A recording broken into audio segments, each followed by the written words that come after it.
नमस्कार। मैं astrologer palmist नील नरेंद्र आपके पाम का एनालिसिस कर रहा हूं, जो कि इस प्रकार से है। जब भी हम किसी पाम का एनालिसिस करते हैं तो पाम के बाहरी कुछ चीज़ें जो काफ़ी इम्पोर्टेंट होती हैं, उसमें पाम का colour, the position of the finger and thumb, palm का साइज़ और साथ में पाम का जो कलर और स्किन का जो टेक्सचर होता है वो बहुत इम्पोर्टेंट रोल प्ले करता है। और साथ में प्ले करता है कि आपके पाम के अंदर जो बैलेंसिंग है वो किस तरीके से है, यानी कि पाम एक तरीके से सिमेट्रिकल है या according to the shape and size and the weight it is differ. So यहाँ पर अगर हम बात करें तो सबसे पहली चीज़ जो हमें समझ में आती है कि पाम जो है वो टोटली स्क्वायरिश शेप का पाम है। और स्क्वायरिश शेप का पाम होना व्यक्ति के जीवन में स्ट्रगल क्रिएट करता है और स्ट्रगल का परिणाम उसे फिट लाइन के आधार पर मिलता है। ये बात मैं हमेशा हर वीडियो में सबको कहता हूँ। स्ट्रगल होना बुरा नहीं है, लेकिन स्ट्रगल के अनुसार व्यक्ति को अगर परिणामों की प्राप्ति हो जाए तो उसके लिए बहुत बेहतर होता है। अब देखिए, अगर हम इसको हॉरोस्कोप के 9th और 10th हाउस का आधार पर समझें तो 9th हाउस जो है वो आपका कर्म भाव है, भाग्य भाव है, 10वां भाव जो है आपका कर्म स्थान है और 11वां भाव जो है आपका गेन है। तो यहाँ पर अगर हम बात करें तो यहाँ पर जो कॉम्बिनेशन बनता है वो कॉम्बिनेशन बनता है 24,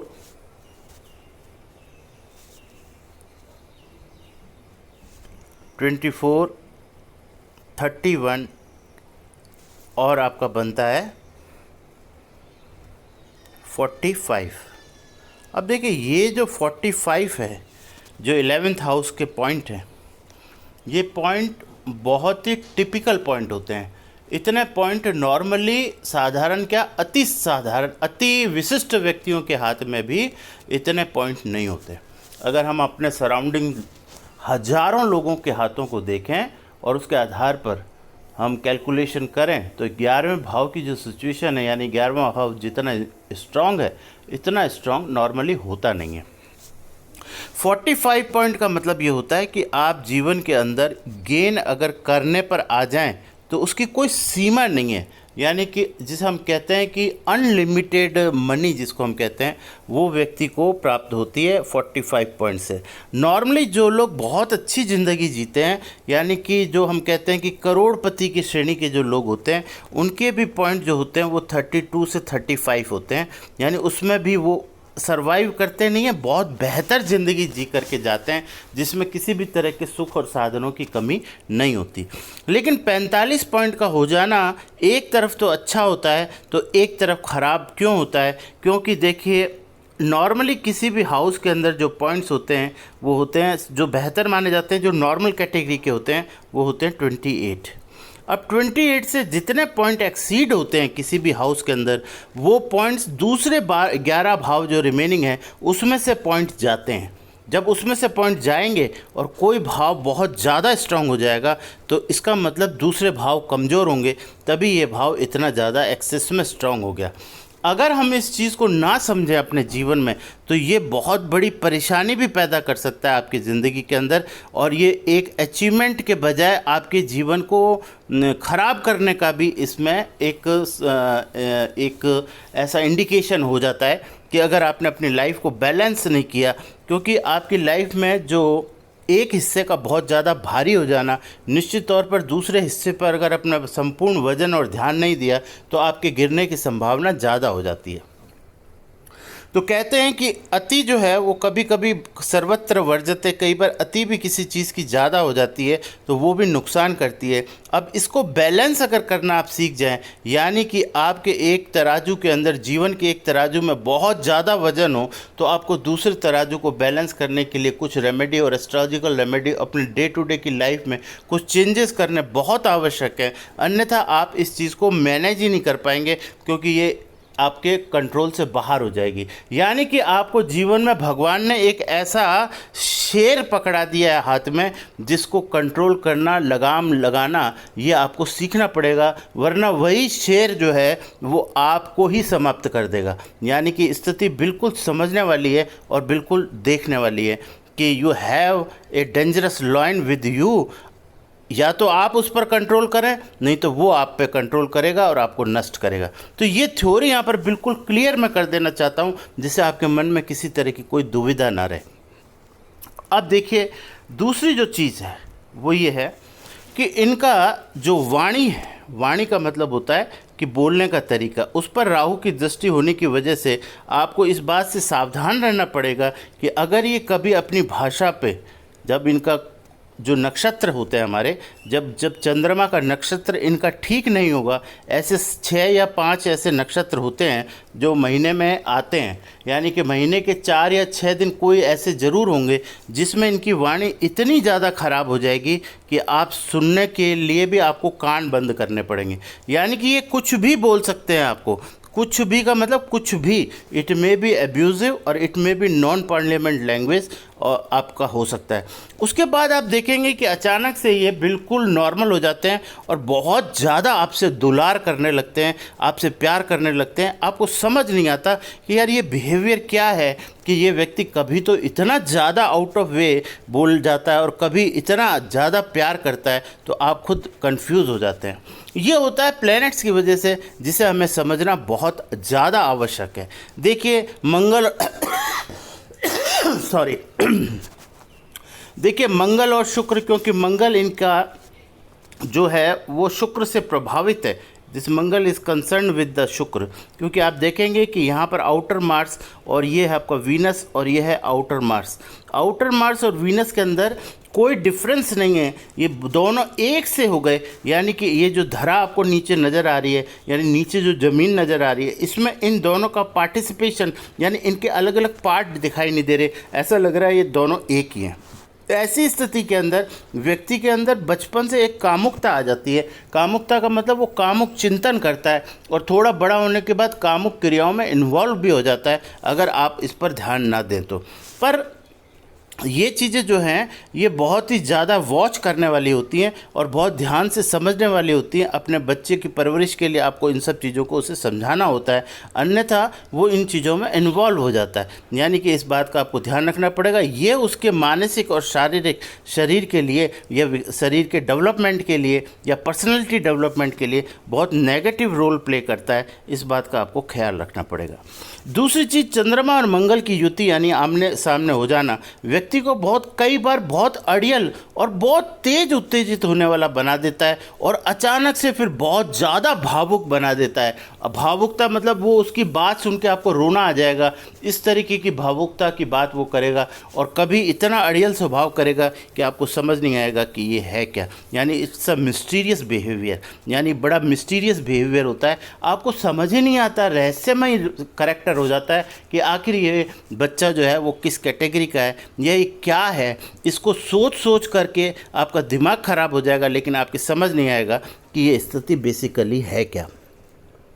कभी कभी आप देखेंगे कि बुध पर राहु की दृष्टि जो है वो व्यक्ति के अंदर, देखिए बुध पर राहु की इनकी दृष्टि है, जो कि इस बात का इंडिकेशन है कि ऐसे बच्चों में एकदम से अचानक से घबराहट पैदा होती है। यानी ये लोग बहुत जल्दी, घबराहट का मतलब होता है कि आपको ऐसा लगेगा कि, और आप उस समय देखेंगे, गौर करेंगे तो आप इनका देखना, इनके हाथ जो है ना कांपने लगेंगे, हल्का हल्का शेयरिंग हो, मतलब हाथों में कंपन होगा इनके। आप इनसे बात करेंगे, इनके हाथ को आप देखेंगे तो इनके हाथ हल्के हल्के कंपित हो रहे होंगे।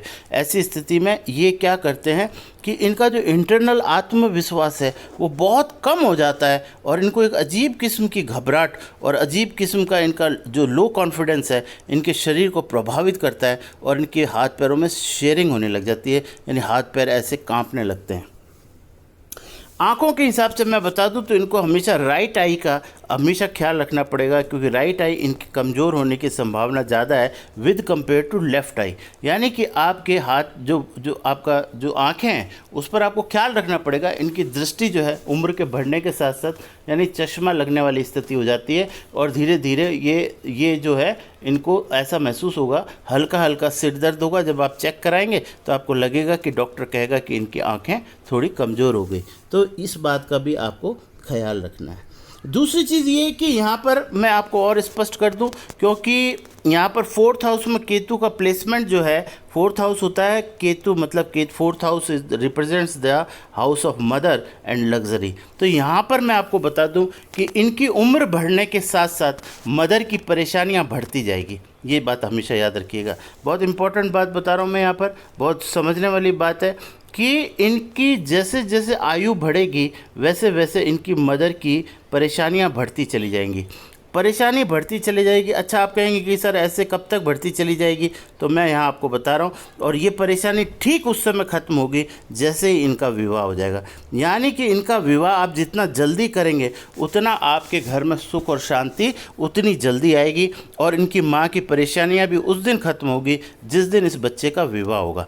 यानी कि जैसे ही इसका विवाह होता है, जब तक इसका विवाह नहीं होता, ये कुंडली का एक योग है, आप इसको समझ लीजिए। इसमें कंसर्न नहीं है किसी का एक दूसरे से, इसका कंसर्न नहीं है, किसी का एक दूसरे से लेना देना नहीं है। इसे आप ज्योतिषीय परिभाषा में समझें कि this is the combination, the effect, combination and the effect of the planets. उसकी वजह से ऐसा हो रहा है कि आयु के बढ़ने के साथ परेशानी, जैसे जैसे बच्चा बड़ा हुआ परेशानी माँ की बढ़ती गई। अब ये परेशानी कब खत्म होगी? जब इसका विवाह होगा। अब ये विवाह कब होता है, किस समय होता है, ये जो है वो इंडिकेशन जो है करीबन इसकी विवाह की उम्र जो है वो करीबन 26 साल के आसपास है, 26 और 27 के आसपास। तो ये मैंने टेंटेटिव बताया अभी आपको, 26-27 के आसपास है। तो तब इसकी जो है विवाह होने के बाद ये लोग बिल्कुल सिंसियर हो जाते हैं और ख़ास तौर से अपने माँ के प्रति ये बहुत ज़्यादा ख्याल रखते हैं। ये लोगों के अंदर एक टेंडेंसी होती है कि ये अपनी मदर का बहुत ख्याल रखते हैं, इनको अपनी माँ से बड़ा प्यार होता है। हालांकि ये माँ के साथ कभी कभी दुर्व्यवहार भी कर देते हैं, एब्यूजिव लैंग्वेज भी यूज़ कर लेते हैं, नॉन पार्लियामेंट्री लैंग्वेज भी यूज़ कर लेते हैं, और एक अड़ियल स्वभाव भी दिखा देते हैं। सब कुछ होने के बावजूद भी आफ्टर और लास्ट में ये माँ के प्रति समर्पित हो जाते हैं, यानी अपनी माँ का ख्याल रखते हैं।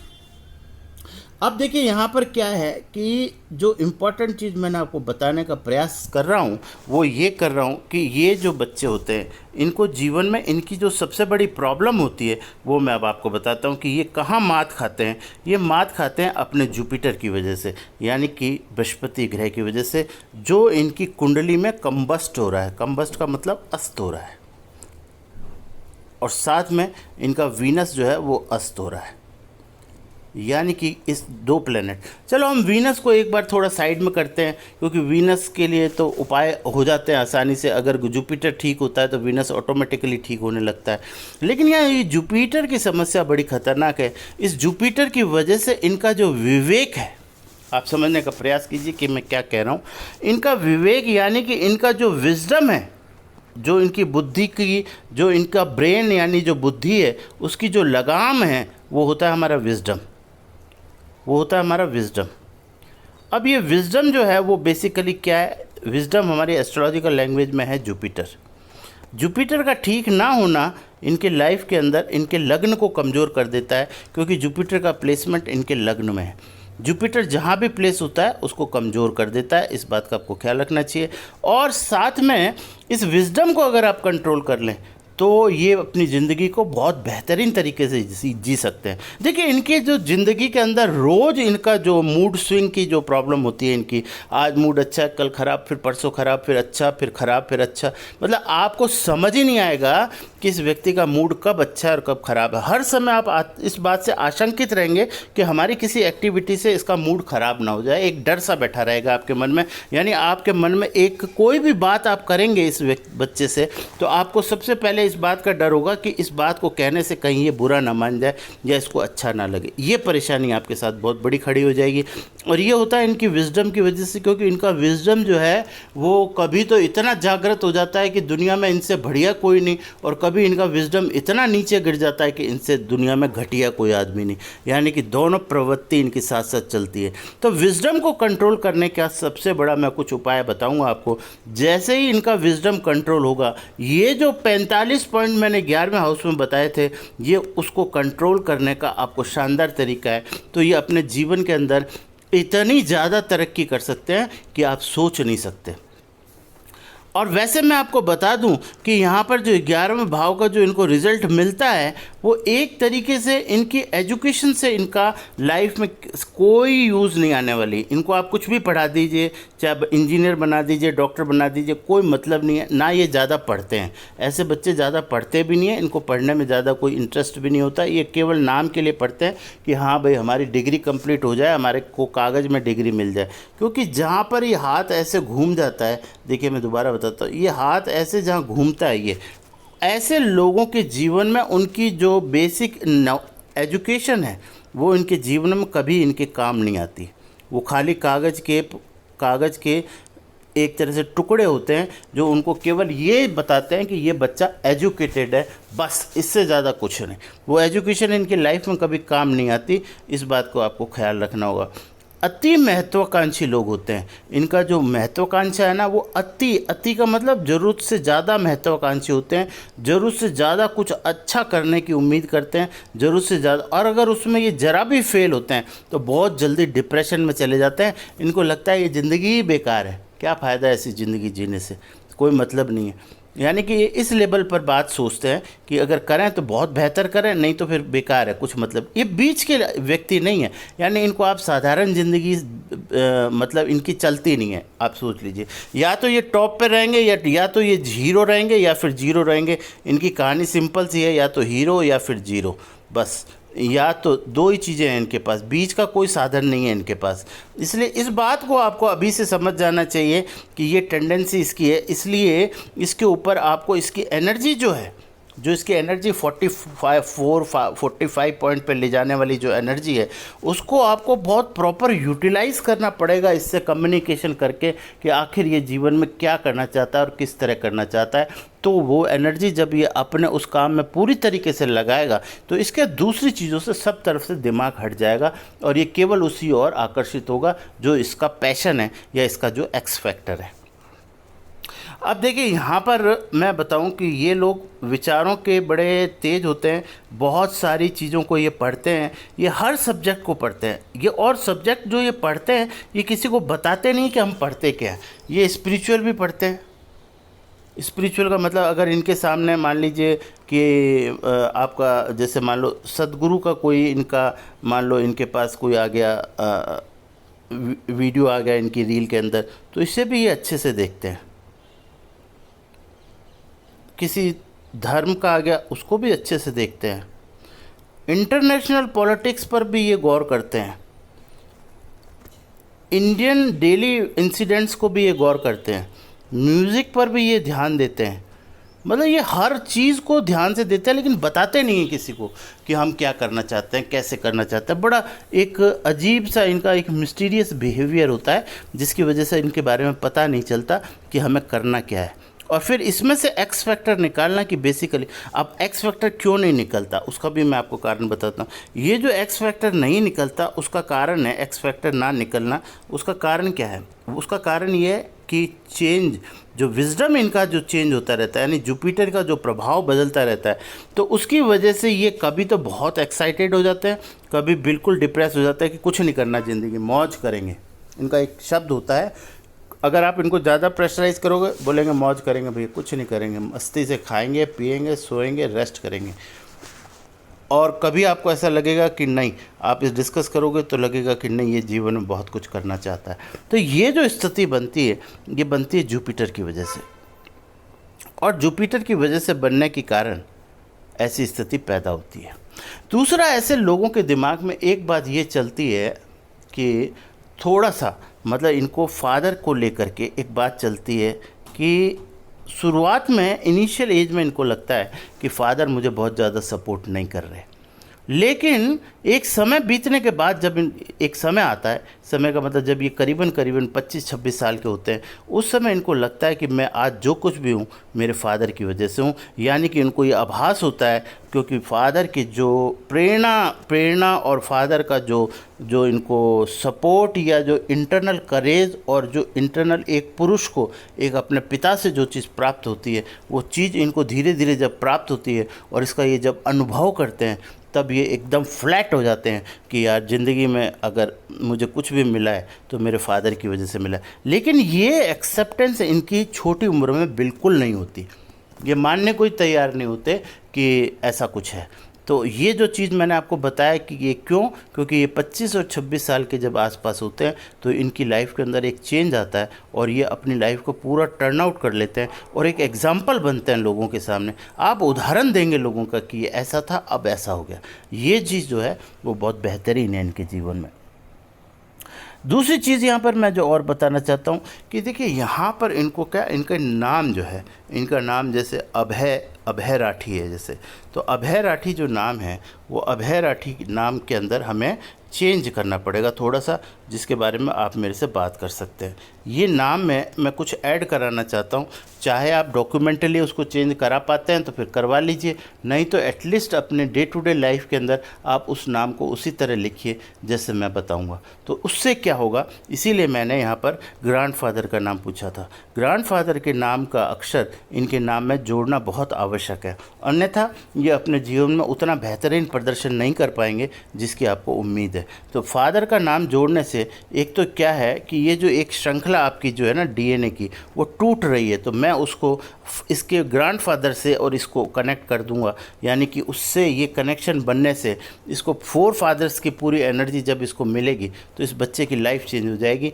इसकी थॉट प्रोसेस चेंज हो जाएगा, इसका सोचने का तरीका बदल जाएगा और ये जो इसके ऊपर इफ़ेक्ट आएगा वो रियल में एप्रिसिएशन करने वाला होगा। यानी आप उसके लिए इसको अप्रिशिएट करेंगे कि इसने अपनी लाइफ को किस तरीके से मोल्ड किया और ऐसे बच्चों को कैरियर को लेकर के आपको डरने की बिल्कुल ज़रूरत नहीं है। कैरियर का मतलब होता है, कैरियर का मतलब ये क्या जीवन में कर पाएंगे क्या नहीं, नहीं, आपको कोई चिंता करने की ज़रूरत नहीं है, ना ही आपको इनकी एजुकेशन के बारे में चिंता करने की ज़रूरत है। बस आप नॉर्मली इनकी पढ़ाई पर थोड़ा सा ध्यान दें, बहुत ज़्यादा ध्यान देने की आवश्यकता नहीं है, ये स्वयं अपने आप करने में सक्षम है। पर जो ध्यान देने वाली बात है वो है इनका विजडम। इसको इम्प्रूव करने के लिए लगातार आपको प्रयास करने चाहिए और ये प्रयास होते हैं एस्ट्रोलॉजिकल और स्पिरिचुअल, यानी कि कुछ उपाय या कुछ संसाधन आप करें, यानी पेरेंट्स करें, और कुछ धीरे धीरे जब बच्चे में बदलाव आता है तो बच्चा स्वयं इतना ज़्यादा उसके प्रति आकर्षित होता है, क्योंकि वो करने से उसको जब लाभ की प्राप्ति होती है तो वो फिर उसको छोड़ता नहीं है। ये बहुत इंपॉर्टेंट बात मैं आपको बताने वाला हूँ और बता रहा हूँ कि आपके लिए यही सबसे इम्पॉर्टेंट चीज़ है।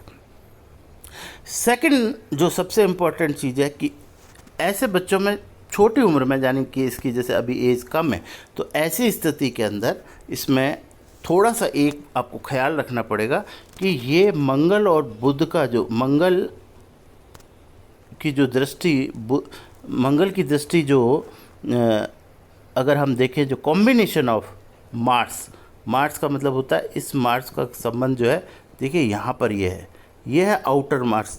देखो यहाँ पर मैंने एक्सप्लेन किया था वो आउटर नहीं इनर था, शायद मैंने पहले इसको आउटर बोल दिया होगा, इसको आप ठीक कर लेना। ये आपका हो गया आउटर मार्स और ये आपका इंटरनल मार्स, ठीक है। तो ये उस समय मैंने एक्सप्लेन किया था आपको वीनस के साथ, और ये आउटर मास है, ये इसका कॉम्बिनेशन है बुध के साथ यानी मरकरी के साथ। यहाँ पर ये भी आपस में एक हो गए। देखो आप गौर करेंगे तो ये पोर्शन इसका जो है ये पूरा एक हो गया। आप ढंग से देखिए, यहाँ से लेके और यहाँ तक ये पूरा एक हो गया। यहाँ पर कहीं फ़र्क नज़र नहीं आ रहा कि ये प्लैनेट्स कहीं अलग है, ये लग रहा है कि जैसे पूरा एक ही हो गया। ये पूरा एक हो जाना व्यक्ति के अंदर एक छोटी सी नेगेटिव आदत डाल देता है, वो डाल देता है एक तरीके के। ऐसे जो बच्चे होते हैं ये कभी कभी थोड़ा इनका इन्वॉल्वमेंट इस तरीके का हो जाता है कि ये मतलब पैसे को लेकर के थोड़ा सा मैं उन शब्दों का इस्तेमाल नहीं करना चाहता कि वो थोड़ा सा मिसयूज़ करना या बिना बताए ले लेना या इस तरह की छोटी मोटी ये जो घटनाएं बच्चों में होती है, इस चीज़ पर ये संभावना बनती है इनकी, क्योंकि मंगल बुध का कॉम्बिनेशन और चंद्रमा के साथ हो जाए तो ये इस तरीके की नेचर थोड़ी सी हो जाती है। हालांकि ये कोई बुरी बात नहीं है ज़्यादा, लेकिन फिर भी क्योंकि हम अब कोई प्लैनेट्स को अगर हम समझा रहे हैं तो उसके बारे में बताना हमें आवश्यक हो जाता है। दूसरी चीज़ ये है कि ये जो इसका जो मेन चीज़ है वो ये है कि खाने का जो सिस्टम है, इसका जो खाना खाने का सिस्टम है उसको आपको थोड़ा इम्प्रूव करना पड़ेगा, क्योंकि उसकी वजह से देखिए इसमें प्रॉब्लम देखिए कहाँ आती है। आप देखिए अब इसका आप यहाँ से इसको 50% कर लीजिए, ये इसका अपर पोर्शन है, ये इसका लोअर पार्ट है। अब आप देखेंगे कि इसका अपर पोर्शन जो है वो बहुत कमज़ोर है with compare to lower part. देखिए ये यहाँ पर कितना भारीपन है, और यहाँ पर ये फिंगर्स देखिए कितनी दुबली पतली है, यानी कि उसके अंदर इसका यानी कि 50% से ऊपर जाते ही ये पाम जो है वो कमज़ोर होना शुरू हो जाता है और धीरे धीरे यहाँ तक कमज़ोर होता जाता है, यानी लगातार धीरे धीरे। जबकि यहाँ पर इसमें बहुत हैवीनेस है, यानी काफ़ी भारी है। ये जो बैलेंस है ये इनबैलेंसिंग है, ये इनबैलेंसिंग है, इसको बैलेंस करना बहुत ज़रूरी है। और ये बैलेंस होता है केवल स्पिरिचुअल मेथड से, और कोई तरीका नहीं है। इसको कोई आप जिम में एक्सरसाइज करके ठीक नहीं कर सकते। इससे व्यक्ति का इम्यून सिस्टम डाउन होता है, व्यक्ति का कॉन्फिडेंस लेवल डाउन होता है, और व्यक्ति एक अजीब किस्म की घबराहट में रहता है। अजीब किस्म का एक उसके दिमाग में ये रहेगा जैसे आपको लगेगा कि हर समय कि अरे यार पता नहीं क्या चल रहा है इसके दिमाग में। आप बार बार कंफ्यूज होंगे इस बात को लेकर के, और उसकी थॉट प्रोसेस जो है वो खुलता नहीं है बच्चा एकदम से। जैसे हम कहते हैं ना खुल गया, खुल कर के कोई बात नहीं करता। बहुत कम समय होते हैं जब खुल के बात करता है। नॉर्मली उसके दिमाग में कोई प्लानिंग प्लॉटिंग चलती रहती है। जो व्यक्ति आपको लगता है कि यार पता नहीं क्या सोच रहा होगा बच्चा, कैसे सोच रहा है, क्या नहीं, क्या इस तरह की जो चीज़ें हैं वो इस वजह से होती है क्योंकि ऊपर वाला पार्ट कमज़ोर है, और ये पार्ट का कमज़ोर होना, और साथ में मून का देखिए मून नॉर्मली एक्सटेंडेड होता है, और यहाँ पर आप अगर ढंग से देखेंगे तो मून जो है वो यहाँ पर मून जो है हल्का सा इसका जो एपेक्स बन रहा है वो इस स्थान पर बन रहा है। तो इस जगह पर मून का एपेक्स बनना व्यक्ति को अति महत्वाकांक्षी बनाता है, और ये कभी कभी प्रॉब्लम हो जाती है कि अति महत्वाकांक्षा कई बार डिप्रेशन, अवसाद या निराशा का रूप ले लेती है। तो इस बात का थोड़ा सा आपको केयर करना पड़ेगा। ओवरऑल अगर मैं बात करूं तो हॉरोस्कोप बैलेंस है। बैलेंस का मतलब प्रॉब्लम जो है केवल जुपिटर को लेकर के सबसे ज़्यादा प्रॉब्लम है कि जुपिटर इनका ठीक ना होना इनके जीवन में सबसे बड़ी परेशानी का कारण बनेगा। इसलिए बिना सोचे समझे आपको, जैसा मैंने कहा है, अगर आप ऐसा करते हैं, कुछ स्पिरिचुअल रेमेडी या एस्ट्रोलॉजिकल रेमेडी यूज़ करते हैं और साथ में यूज़ करते हैं आप इनके दादाजी की पावर को, इनकी दादाजी की पावर को इनके साथ अगर आप जोड़ देते हैं तो ये बच्चा बहुत अच्छी ज़िंदगी के साथ बहुत अच्छी तरह से अपनी ज़िंदगी को गुजार सकता है, यानी कि बहुत अच्छी लाइफ की अपनी इसकी जा सकती है। इसमें कोई शंका की बात नहीं है या कोई परेशानी की बात नहीं है। बस इतनी बात को समझना आपके लिए आवश्यक है कि you have. And second thing, देखिए this is the sign, is a very nice sign. जब भी पाम में ऐसा साइन बनता है तो व्यक्ति को कभी भी जीवन में पैसे की प्रॉब्लम नहीं रहती, कभी भी। फाइनेंस इसके लिए कुछ भी प्रॉब्लम नहीं रहेगी जीवन में। इसके लिए फाइनेंस प्रॉब्लम नहीं है, इसके लिए प्रॉब्लम है इसकी सोशल लाइफ। ये प्रॉब्लम है इसके लिए सोशल लाइफ। फाइनेंस, कैरियर, ये इसके लिए कोई दम ज़्यादा विशेष खास इस पर ध्यान देने की बात नहीं है। इसकी ज़िंदगी जो है यानी कि सोशल सामाजिक जीवन जो है इसका, वो बेहतर करना आपको बहुत आवश्यक है। इसकी कैरियर, एजुकेशन, इन सब चीज़ों पर ज़्यादा आपको ध्यान देने की ज़रूरत नहीं है, वो ऑलरेडी ठीक ही है और ज़रूरत से ज़्यादा हैं। इसीलिए सोशल लाइफ पर ध्यान देने की आवश्यकता बहुत ज़्यादा है। तो आप इसमें जो ध्यान दें, और देखिए सोशल लाइफ का जो कारक तत्व होता है वो हमेशा याद रखिएगा, सोशल लाइफ का कारक तत्व होता है जुपिटर, और बिना जुपिटर की हेल्प के आप जीवन में कभी भी अच्छी सोशल लाइफ जी नहीं सकते। ये बिल्कुल एस्ट्रोलॉजिकल एकदम परफेक्ट बात है। If your Jupiter is not good, you are not having good family and social life. आप कितना भी प्रयास कर लीजिए, आप करोड़पति हो सकते हैं, अरबपति हो सकते हैं, खरबपति हो सकते हैं, लेकिन आपका परिवार नहीं होगा, आपका समाज नहीं होगा। आप समाज और परिवार से कट जाएंगे, यानी ऐसी ज़िंदगी होगी जो आपको लोनलीनेस जिसे हम कहते हैं, एक अकेलापन, एक उदासी, एक अपने ही आप से अपने आप को उलझते रहना, इस तरह की जो प्रवृत्ति होती है वो इंसान के अंदर पैदा हो जाती है। और ये होती है आपके समाज और आपके परिवार से जो संबंध विच्छेद आपका होता है। संबंध विच्छेद नहीं कहते हैं अपन इसको कहते हैं एकाकीपन कहते हैं, उसकी वजह से ये दिक्कत आती है। तो यहाँ पर इस बच्चे पर केवल इसी बात पर आपको ध्यान देना है कि how to improve the positivity of the Jupiter in his life. This is the main point जो कि कंसिडरेशन का है। इसके अलावा कुछ भी देखने की ज़रूरत नहीं है, किसी और सब्जेक्ट पे कोई बात करने की ज़रूरत नहीं है। सारे हॉरोस्कोप में 12 प्लैनेट ओके हैं, 12 हाउसेज ओके हैं, सब चीज़ ओके है। एक हाउस का एक्सेस में स्ट्रांग हो जाना दूसरे हाउसेस को कम कर देता है, क्योंकि आपके पास लिमिटेड चीज़ है, उसे चाहे आप 12 भागों में बराबर बांट दीजिए, चाहे एक ही जगह ज़्यादा देंगे तो दूसरी जगह कम हो जाएगा। ये तो एक सिंपल सी थ्योरी है जिसे आपको समझना होगा।